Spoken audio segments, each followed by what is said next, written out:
Today we're going to show you an easy way anybody can tell if these are authentic and they're worth good money.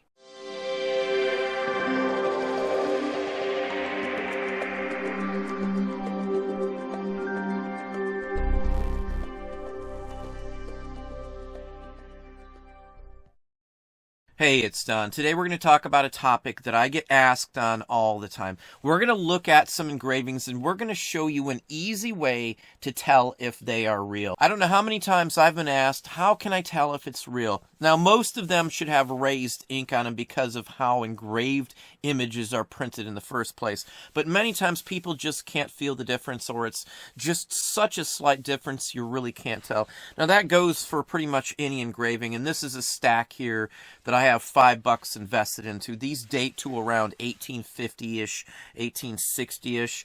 This process goes back to the 1500s and even actually a little before that. Art prints in general have been around forever. There's some very famous ones. Some engravings like this can sell for millions if you get a well-known artist who actually engraved the plate itself. Most of these were etched or engraved into a sheet of either steel or copper, in some cases even wood. The details in some of these are phenomenal for the most part. Some of them are adorable, like the first one we showed you. We get images sent to us like this asking if it's the real deal. Is it an engraving? Is it vintage? You can't really tell from a photo of something. You really kind of either need to feel it or do the test we'll show you in just a minute here. But I turn these up quite often. I know a lot of people do. They show up in estate sales, auctions for sure. Some people will buy books and cut the engravings out and sell the engravings on their own, like maps, for example. A lot of the earlier maps are engraved maps, and you can test them as well with what we're going to show you. So this will work with anything like this, no matter what size, shape, or anything else like that. It'll work with pretty much anything that's paper and actually engraved. Maps is a perfect example. Early maps that are hand watercolored. I get more of those sent to me than anything else, and I tell them the same basic thing. So this should be very helpful to a lot of people. It can mean the difference between making hundreds of dollars from a vintage engraving and an authentic engraving, or making $5 from a modern day lithograph of the exact same image. Many times they reprint engravings, so just because you see an image that's the identical image, yours may or may not be an engraving. The printing technique is what's in question here. Let's hop over and show you exactly how to tell if it's the real deal. The real deal are what you want. You don't want to waste your time. You don't want to waste your money on anything else. Here's a close-up of the engraving itself. Now, it's poorly cut. I can just come in here and fix the cut on it on this side and then square it off if I want to. It's not the point. What we're talking about today is trying to figure out how to tell if it's an actual engraving. The easiest way is to take some tracing paper. Now, I use some decent tracing paper, something with a tooth that accepts pencil, pen, pastel, and charcoal. Now, this is a little better than most. I'll probably throw some links down in there if you're interested in getting some tracing paper yourself. I'll just pull a sheet out here. Now, this method won't damage or put any impressions or anything into the paper at all. You can't use pencil, you can't use charcoal or anything like that because it's way too dark and it will pretty much obliterate any of the texture that we're looking for. So we'll take the sheet of tracing paper and stick it on the top here. And what I use is a crayon, a black crayon. I don't color it in there. I use it this way and rub it on the top of it. What we're looking for when we do this is the raised impressions from the ink.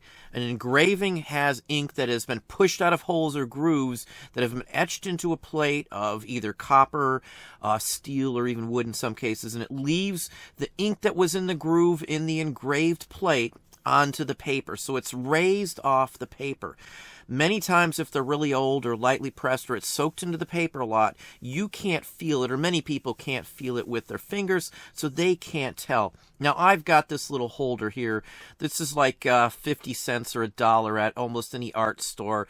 You probably can get it at Walmart too, but the crayon fits in there perfectly. That's what it's designed for. And what you want to do is hold it down firm, the sheet of tracing paper, onto the top of this. Now, one thing you don't want to do is take a pencil and then scribble on the top of this at all, because you won't be able to tell very well at all. You'll be impressing into the actual original engraving. But with the crayon, it's hard. It's not soft. It's not going to leave an immediate impression on it. With the crayon too, what you want to do is pick a spot, any spot on yours that has a drastic difference in light and dark areas.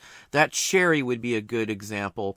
Or where the boy's arm meets the table right there. You want to be able to pick an area that you can see a difference in color. The darker the color, the more ink that is on the page, hence the easier it will be to tell what it is. What we are looking for is this piece of paper picking up any texture off of the top of the image. If it picks up any kind of texture that you can see once you remove the paper, it is an engraving 99.9% of the time. Let's show you real quick. I'm going to pick the cherry here.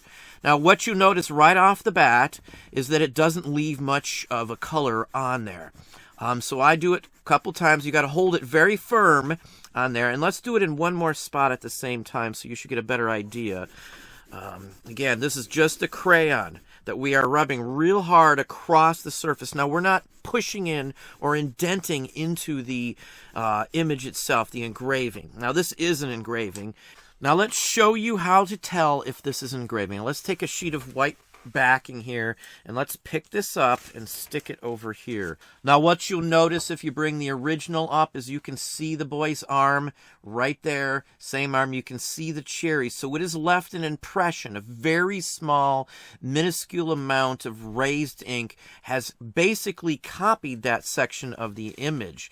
Let's zoom in so you can see it up close, the difference. Now, you should be able to see his arm right there without a doubt. This is 100% an actual engraving. It is that simple to tell if it's the real deal or not. Now, with, say, this one here, most of the image is extremely dark, so it might be a little more difficult for you to tell on some of those sorts of images. So on something like this, I will do the center part, or I will do something that's extremely dark with the pole next to it, or I will rub the edge here, and if it leaves a mark where the engraving itself ends, I can tell for sure again that it is one. So let's pick a spot right here. Again, we're holding it tight with both fingers, and we're rubbing very hard on here the best we can. And let's do another corner here. Okay, so let's pull this back aside, and we're going to get that white tablet again so you can see if we can see anything. And sure enough, let's zoom in on this one as well.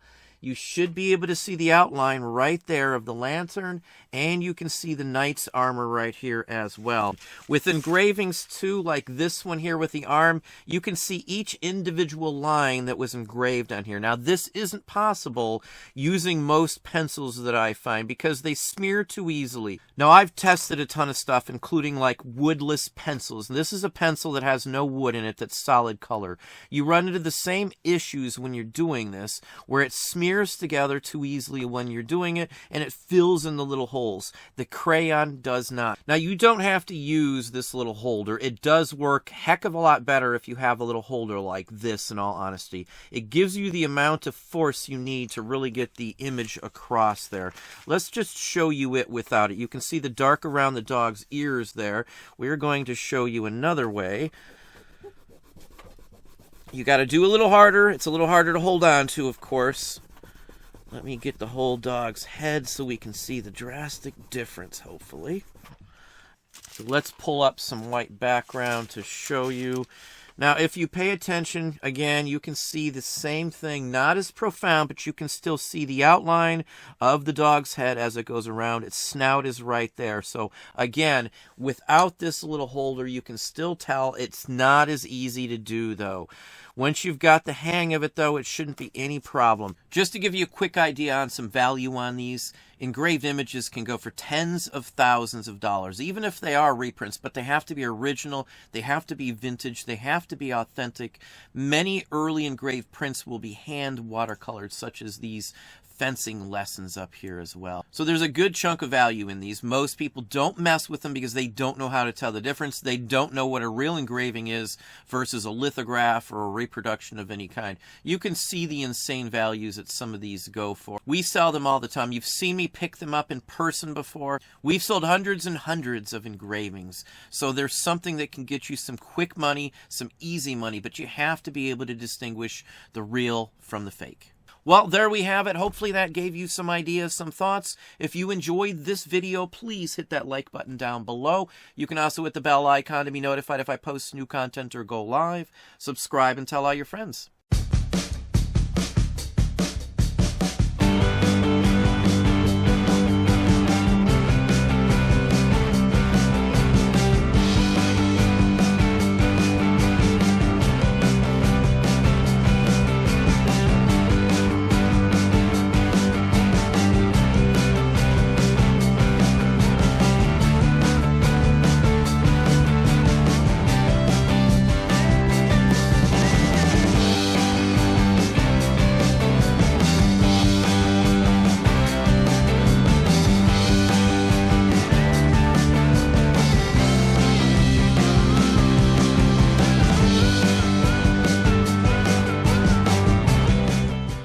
I'm Captain Cupcake. What makes Hostess Cupcake such fun? First, you lick the fudgy icing off.